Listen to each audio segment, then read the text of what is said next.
আজ পড়ে শোনাচ্ছি হুমায়ূন আহমেদের বিখ্যাত উপন্যাস নবনী। চলুন শুরু করা যাক আজকের পর্ব। মানুষের চরিত্রের একটা অংশ উদ্ভিদের মতো।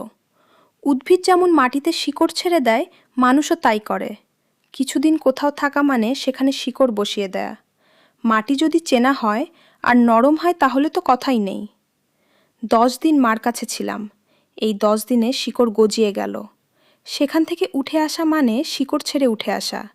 কি তীব্র কষ্ট! পুরুষরা এই কষ্টের স্বরূপ জানে না। এই কষ্ট আরও অনেক কষ্টের মতো একান্তই মেয়েদের কষ্ট। আমি এসেছি একা। অস্তুর আমাকে নিয়ে আসার কথা ছিল। সে হঠাৎ জ্বরে পড়ায় তাকে রেখে এসেছি। বাবা তার একজন চেনা লোককে বলে দিয়েছিলেন, তিনিও ঢাকায় আসছেন।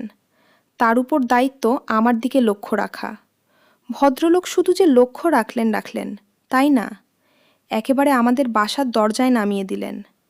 আমি বললাম, চাচা, আপনাকে অনেক ধন্যবাদ, এখন আপনি চলে যান। উনি বললেন, মা, তুমি দরজা খুলে ভেতরে ঢোক, তারপর যাব। কড়া নাড়তেই নোমান এসে দরজা খুলে দিল। সে অপ্রসন্ন মুখে ভদ্রলোকের দিকে তাকিয়ে রইল। আমি ভদ্রতা করে বললাম, আপনি কি ভেতরে এসে বসবেন, চা খেয়ে যাবেন? তিনি বললেন, না, আমি পরশুদিন নেত্রকোনা চলে যাব। তোমার বাবাকে বলবো তুমি ঠিক মতো পৌঁছেছ। জি, আচ্ছা। নোমান আমার স্যুটকেস ব্যাগ ভেতরে এনে রাখছে। তার মুখ এমন অন্ধকার হয়ে আছে কেন কিছু বুঝতে পারছি না। আমি বললাম, তুমি ভালো ছিলে? সে বলল, হ্যাঁ, 7 দিনের জায়গায় 10 দিন থেকে এলাম। রাগ করানি তো? তারা কিছুতেই ছাড়বে না। অতিথিপুর থেকে আমার ছোট খালা এসেছিলেন। উনি আবার একদিনের জন্যে অতিথপুর নিয়ে গেলেন। মদিনাকে আনলে না? ও আসন না। ওর নাকি এখানে থাকতে ভালো লাগে না। ভালো লাগালাগির কি আছে? থাকবে, বেতন পাবে। তুমি এমন রেগে আছো কেন? রেগে আছি কোথায়? চোখ মুখ শক্ত করে আছো। জুটির না তো। দেখি কাছে আসতো। ও কাছে এলো না। ভুরু কুচকে তাকিয়ে রইল। আমি বললাম, চা খেতে ইচ্ছা হচ্ছে, চুলার কাছে যেতে ভালো লাগছে না। ফ্লাস্কে করে একটু চা এনে দেবে?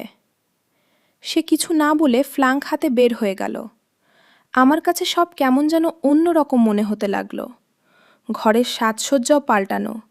খাটটা জানলার কাছ থেকে সরিয়ে নেওয়া হয়েছে। জানলার কাছে এখন 2টা বেতের চেয়ার। ড্রেসিং টেবিলটার জন্যে ঢাকনি বানানো হয়েছে। কোন জানলার আগে পর্দা ছিল না? পর্দার প্রয়োজনও ছিল না। বাইরে থেকে কিছু দেখা যেত না।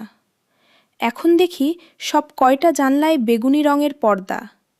এমনকি বাথরুমের জানলায় পর্দা ঝুলছে। সবচেয়ে যেটা আশ্চর্যের ব্যাপার, মাথার উপর ফ্যান ঘুরছে। ও ফ্যান কিনেছে। শুধু ফ্যান না, ওয়ার্ড্রোবের ওপর একটা ক্যাসেট প্লেয়ার। নোমান চা নিয়ে ফিরে এলো, চায়ের সঙ্গে গরম জিলিপি। আমি দেখলাম তার মুখের কঠিন ভাবটা আর নেই। সে চায়ের কাপে চা ঢালতে ঢালতে বলল, আগে চা খাও, চা খেয়ে তারপর জিলিপি খাও। আগে জিলিপি খেলে চায়ের স্বাদ পাবে না।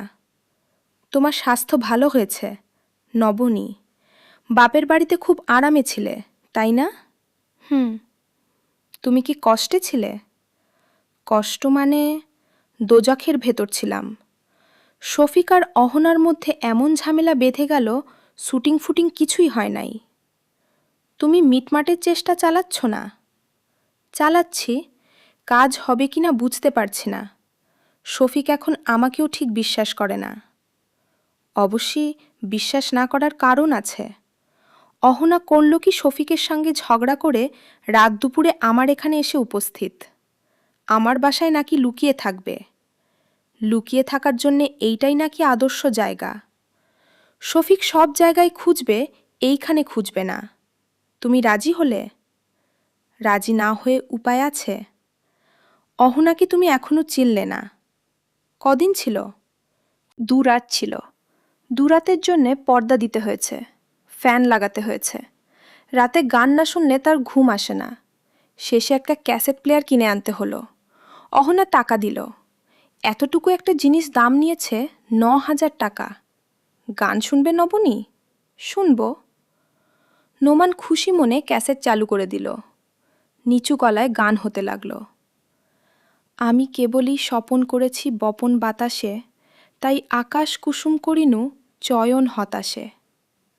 নবনী? কি? অহনার সঙ্গে থেকে থেকে আমারও বিশ্রী অভ্যাস হয়ে গেছে। রাতে গান না শুনলে ঘুম আসে না। এসব বড়লোকি অভ্যাস কি আর আমাদের মতো গরিবের পোষায়? অহনা যে তোমার এখানে ছিলেন, শফিক সাহেব টের পাননি? পাগল কোত্থেকে টের পাবে? শফিক চলে পাতায় পাতায়, অহনা চলে শিরায় শিরায়। তবে দুরাত ছিল বলে রক্ষা, এর চেয়ে বেশি থাকলে ধরা পড়ে যেত। থার্ড নাইটে রাত 1টার সময় শফিক এসে উপস্থিত। অহনার একটা খোঁজ নাকি পাওয়া গেছে, আমাকে নিয়ে যাবে। আমি মনে মনে বলি, আল্লাহর রক্ষা করেছে। এখন উনি কোথায় আছেন? জানি না কোথায়। আমি জানি না, শফিকও জানে না। তবে শফিকের বোধহয় ধারণা হয়েছে আমি জানি তার কাছে লুকাচ্ছি। রাতের খাবার জন্যে ভাত রাঁধতে বসেছি, নোমান পাশে এসে বসল। নরম গলায় বলল, জানি করে এসেছ, এখন চূড়ার কাছে বসতে হবে না। চল, বাইরে কোথাও যাই, খেয়ে আসি। চাইনিজ খাবার আমার অসহ্য লাগে, তবু চল যাই। আমরা বাইরে খেতে গেলাম। ও খাবারের মেনু অনেকক্ষণ চোখের সামনে ধরে রেখে বলল, শালার দাম কি রেখেছে! খেয়ে না খেয়ে দাম। 1 বাটি স্যুপ, তার দাম 120 টাকা। পানি ছাড়া এর মধ্যে আর কি আছে? নবনী, চল এক কাজ করি, 1 বাটি সুদ্রীপ খেয়ে চলে যাই। টাকা পয়সা এখন খুব সাবধানে খরচ করতে হবে। আমার ধারণা শফিক আমার চাকরি নট করে দেবে, গেট আউট করে দেবে। নোমান চিন্তিত মুখে স্যুপ খাচ্ছে। আমার খুব মায়া লাগছে। আহা বেচারা, শুধু স্যুপে কি তার পেট ভরবে? নবনী! কি? অচেনা একটা লোককে নিয়ে বাসায় এসেছিলে, রাগে আমার গা জ্বলে গেছে। ওই দিন অফিসে এক লোক এসে উপস্থিত। তোমাদের ওদিকে বাড়ি, তোমাদের সবাইকে চেনে। আমি যত্ন করে বসাইছি, চা খাইয়েছি। তারপর ব্যাটা বলে কি, নবনীর প্রথম পক্ষের সন্তানটি কি আপনার সঙ্গে থাকে? তুমি কি বললে? আমি তো হতভম্ব। শফিক আমার সঙ্গে ছিল, সে বলল, হ্যাঁ ওর সঙ্গেই থাকে। কেন, দেখা করতে চান? শুধু যে এই একজন তা না, আগেও আরেকজন এসেছে, আমাকে পায় নাই। অফিসের লোকজনের সঙ্গে গল্প করে গেছে বিশ্রী সব কথাবার্তা। আমি চুপ করে আছি। নোমান বলল, স্যুপ খেয়ে খিদে আরও বেড়ে গেল। একই যন্ত্রণা, বল দেখি। একটা ফ্রায়েড চিকেন নিয়ে নি? না। নবনী, তুমি আগের চেয়ে আরও সুন্দর হয়েছ। এত সুন্দরী বউ পাশে নিয়ে হাঁটাহাঁটি করতে অস্বস্তি লাগে। লোকে এমনভাবে তাকাচ্ছে যেন আমি তোমাদের বাড়ির দারোয়ান। তুমি বাইরে বেরুবার সময় সাজগোজ একেবারেই করবে না। আচ্ছা যাও, করব না। এত ভালো লাগছে তোমাকে দেখে। আমি বললাম, আমাকে দেখে এত ভালো লাগছে, তাহলে আজ আমাকে দেখে মুখটা এমন কাল করে ফেলেছিলে কেন? মন মেজাজ অসম্ভব খারাপ। শফিক চাকরি থেকে ছাড়িয়ে দিলে খাবো কি? একা থাকলে অসুবিধা ছিল না, এখন আমরা দুজন। আমি চাপা গলায় বললাম, বাড়তেও পারে, কিছুদিন পর হয়তো দেখা যাবে 3 জন। নোমান বলল, হ্যাঁ তা তো হবেই। চাকরি চলে গেলে তো ভিক্ষা করা ছাড়া উপায় থাকবে না। ভিক্ষা করতে হলে করব। এই দেশে ভিক্ষা করা এমন অন্যায় কিছু না, সবাই ভিক্ষা করছে, আমরাও না হয় করব। তুমি এখন আরাম করে খাও তো। শুধু শুধু চিকেন খাবি কি করে, কিছু ভাত নাও। নোমান হাসি মুখে বলল, যা থাকে কপালে চল খাই। খাওয়া দাওয়ার পর আইসক্রিম খাবো, আইসক্রিম খেতে ইচ্ছা করছে। যাহা বাহান্ন তাহা তিপ্তান্ন, খরচ হচ্ছে যখন হোক। রাতে দুজন ঘুমাতে গেছি, নোমান গান দিয়ে দিয়েছে। আমি বললাম, গান থাক, এসো তোমাকে দারুণ আরেকটা খবর দেই। কি খবর? দিচ্ছি, এত তাড়া কিসের? তুমি আগে আমাকে একটু আদর কর, তারপর খবর শুনবে। আচ্ছা, আমি যে কিছুদিন পাগল ছিলাম, তা কি তুমি জানবো না কেন? জানি। কে বলেছে? অহনা বলেছে। উনি কিভাবে জানেন? অহনা সব জানে। তোমার সঙ্গে যখন বিয়ে ঠিক হলো তখনই সব খোঁজ খবর করেছে।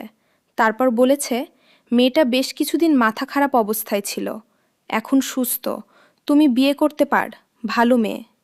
বেশ ভালো, আমি কঠিন গলায় বললাম। তিনি অনুমতি দিলেন। তারপর তুমি বিয়ে করলে?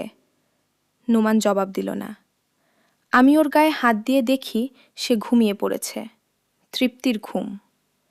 শেষ হলো আজকের পর্ব। পরবর্তী পর্বগুলো মিস না করতে চাইলে চ্যানেলটি সাবস্ক্রাইব করে রাখুন আর বেল আইকনটি প্রেস করে রাখুন।